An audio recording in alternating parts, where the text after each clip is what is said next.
আগামী 22 ও 23 মে কুমুদিনী ওয়েলফেয়ার ট্রাস্টের আয়োজনে টাঙ্গাইলের মির্জাপুরে কুমুদিনী কমপ্লেক্স ইন্টারন্যাশনাল ক্যান্সার ও প্যালিয়েটিভ কেয়ার কনফারেন্স অনুষ্ঠিত হবে।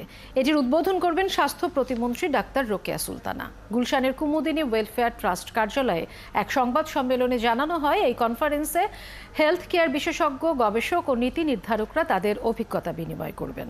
যুক্তরাষ্ট্র ও বাংলাদেশের বিশেষজ্ঞরা ক্যান্সার চিকিৎসা, প্যালিয়েটিভ কেয়ার ও ব্যথাজনিত সমস্যার ব্যবস্থাপনা নিয়ে সবশেষ অগ্রগতিগুলো তুলে ধরবেন।